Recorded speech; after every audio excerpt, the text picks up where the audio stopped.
everyone, welcome back to my channel. I am Susan Jones from Susan Jones Teaching, and today I want to talk to you about book clubs. Spring is finally in the air, and spring is the time when I would introduce book clubs to my first graders in the classroom.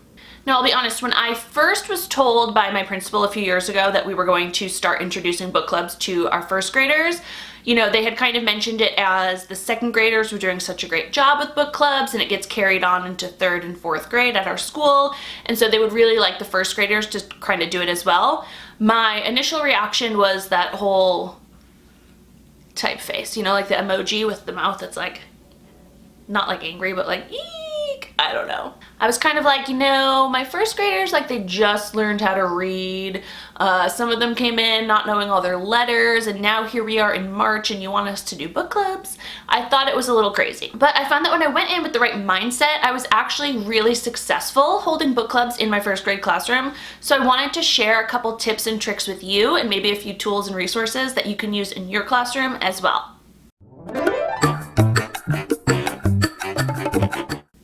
So when I started book clubs with my own classroom, I did not have a separate block for it. Instead, I used Reader's Workshop, so I would use the last 10 to 15 minutes of our independent reading time to kind of carve out for book clubs. And what I did is I spent 2 full weeks teaching my students each different part of a book club and giving mini lessons about how I wanted them to act and behave in these book clubs. So first, I let students know this was an exciting experience. I let them know that adults have book clubs. Some of my students brought up that their moms or dads go to a Bible study, which was a great connection. And that really we're just gonna get in our own groups. We're all gonna read the same book and we're gonna talk about it. We're just going to talk about our text. What I loved about it as a teacher is I was kind of relying on them to talk to one another instead of always talking to me, the teacher, and looking for my cues about what I want them to talk about. This kind of gave them that freedom to talk about whatever they wanted as long as it pertains to the text. So I would go over exactly what it would look like in our book club. What do? We read our books first and then we meet and this is what we talk about. And that was the biggest question that my students had, and that was kind of the biggest hurdle I had when I was beginning to teach book clubs in such a young grade, was that question of, what do we talk about? If you give a bunch of 6 and 7-year-olds kind of this freedom, and actually not really freedom, more like a lack of direction, I would say, I'll put it back on myself, and to just get in a group and say, okay, you read your book, now talk, it doesn't go so well, which is not that surprising. So I wanted to be as clear as possible about what I wanted them to talk about and how I wanted that talking to go. So before we even dove into exactly what we're going to talk about, I showed them some of the stems that I wanted them using, which we'd actually been using in our classroom for a long time anyway, and I'll put those right here. This respectful way of talking was something I'd been teaching all year, so that is not new for my classroom, but if you're just starting it, this is a great way to kind of have students practice speaking kindly to one another and respecting each other's opinions while discussing something. So when you're grouping your book clubs, you really want the groups to be homogeneous.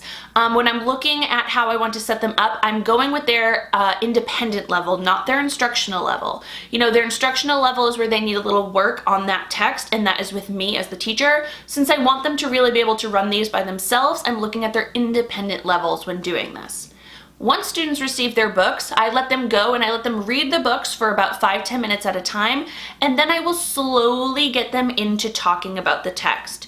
So the first couple times we meet in our book clubs, I will give them 1 or 2 stems or questions that I want students to answer in their groups. It might be about the character, it might be about the plot, it might have to do with what we're working on at the time, just so they can get used to using those previous sentence stems that I showed you where they're being respectful to each other, but they're doing that with their texts now. So that gets them started. As our book clubs get rolling throughout the rest of the year, I really like to use these book club rings here, which have a ton of different questions all pertaining to the text. And what I like to tell students to do is I like to have them take turns asking a question to the group and listening to each other's answers. I really like to have them go around and each share their answer to a question, so one student is not just shouting it out, so they can go around in a circle and take turns, and if they agree with the student before, they can just politely say they agree, and if they have something to add, they can at that time. So in teaching students that they need to be responsible in their book club, that means they need to be prepared. Their minds need to be thinking about what they're going to talk about when they get to that book club, And so I like to kind of start that with these book club bookmarks. So with these bookmarks, it's giving them guiding questions about things that they will probably talk about in their book club, so they can already have their brain working and thinking of the answers before they even get to the book club. All the images I'm showing so far are from my book club unit, but these bookmarks I wanted to make a freebie for you in case you wanted to use them in your classroom. So down below I will have my book club unit linked, but also underneath it, look for where it says bookmark freebie and you can grab those there. I'd said this before, but my book clubs usually run about 10 to 15 minutes, and that's because I didn't want to lose a meeting with a guided reading group. So most of these groups will actually be the same as their guided reading group. There might be some small changes due to their instructional level versus their independent level, but for the most part, most of the groups are the same. So I can either meet with a group during their book club and kind of guide them along with this each day, or I can just kind of nix the book club for that portion, just for that one group, while the rest meet in it, and I can still run my guided reading group. And I did that very purposefully because I didn't want to miss out on that time. I also let students know that, there's not an end to this book club until I say there's an end. Because a lot of times like, okay, we flipped through all our questions, we're done. And they just sit there. Or they start talking about something else. But that kind of goes along with the rules and expectations that you set up for your own classroom. So I give them, like I said, that ring of questions, and there are so many questions on there that there's no way if every student actually answered them, they would be done in 10 minutes. I also explain to students that when they are answering the questions, they should really show everyone where to find the answer in the text, or if there's any discrepancies or disagreements about it, they go back into the text to try and find out the answer. As you get going with book clubs, you will start to see that some groups will just take off. And it's not always your higher readers. It's really the groups that are able to get in their group and stay on task and talk about the book at hand.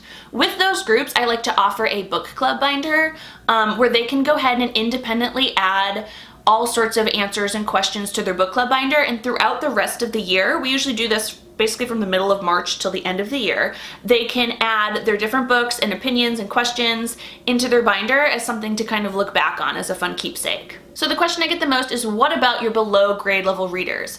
I know some of you are probably like, listen, my students can barely decode the text, never mind get in a group and talk about it. And I really find that as long as you support them with this, they can do this with any level of book. So yes, maybe a level D book isn't going to be as in-depth as a level H, I, J, whatever book, but there will still be 3 to 4 good questions that you can get your students to discuss about that text. So that would be my first piece of advice, is really narrow down the questions that you want them to be talking about. And you can do that too by looking through their book first, so you can really gauge what types of questions should be asked.